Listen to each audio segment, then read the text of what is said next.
دوستو، حضرت شمس تبریز رحمۃ اللہ علیہ ایک بہت بڑے ولی اللہ تھے۔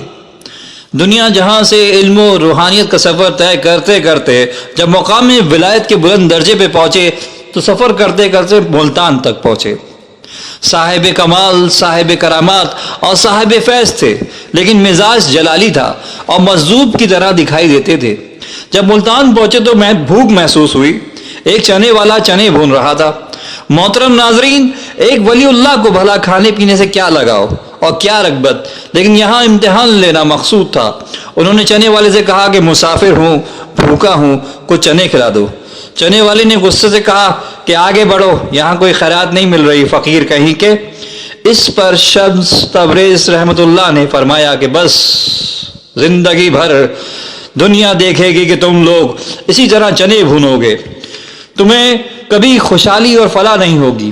صدیاں گزر جائیں گی لیکن تم چنے بھوننے والے مفلس ہی نظر آؤ گے، کیونکہ تم بھوکے کو کھانا نہیں کھلاتے۔ پھر شمس تبریز ایک قصاب کی دکان کے پاس سے گزرے اور کہا کہ بھوکے کو کچھ دو۔ قصاب نے کہا کہ بھائی کچا گوشت ہے، چاہو تو جتنا چاہے لے لو، اور گوشت کے ٹکڑے اٹھا کر حضرت شمس تبریز کو دے دیے۔ حضرت شمس تبریز مسکرائے، اے بھوکے کی مدد کرنے والے، صدیاں دیکھیں گی کہ تم گوشت والے روپے پیسوں میں کھیلو گے اور ہر وقت پیسے کی بارش ہوگی، کیونکہ تم نے بھوکے کو مایوس نہیں لوٹایا۔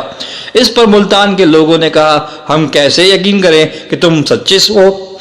تب حضرت شمس تبریز نے کچا گوشت آسمان کی طرف کیا اور سورج کو دیکھ کے بولے، میں بھی شمس اور تو بھی شمس، چل ذرا میرا یہ گوشت کا ٹکڑا تو بھون۔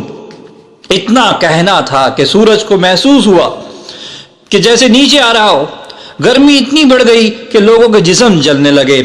تب سے سب افراد سجدے میں گر کے توبہ کرنے لگے اور حضرت شمس تبریز سے معافی مانگی۔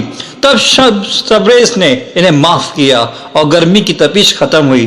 لیکن آج بھی لوگ کہتے ہیں کہ ملتان میں جو گرمی ہے وہ بے حد زیادہ ہوتی ہے۔ اس پر شمس تبریز نے کہا تھا کہ بھوکے کو کھانا کھلایا کرو اور اس کا مرتبہ مقام درجہ بہت بلند ہے۔ اس کے ساتھ ہم یہ بھی دیکھتے ہیں ناظرین کہ جو خوشحالی گوشت بیچنے والوں کے کاروبار میں ہے وہ چنے بھوننے والوں کے کام میں نہیں۔ اللہ کے ولی ہی اللہ کے راز جانتے ہیں۔ تو آئیے کھانا فاؤنڈیشن کے ساتھ مل کر جزائے خیر میں حصہ لیں، کھانا کھلائیں، جنت کمائیں۔ کھانا فاؤنڈیشن، کھانا سب کے لیے۔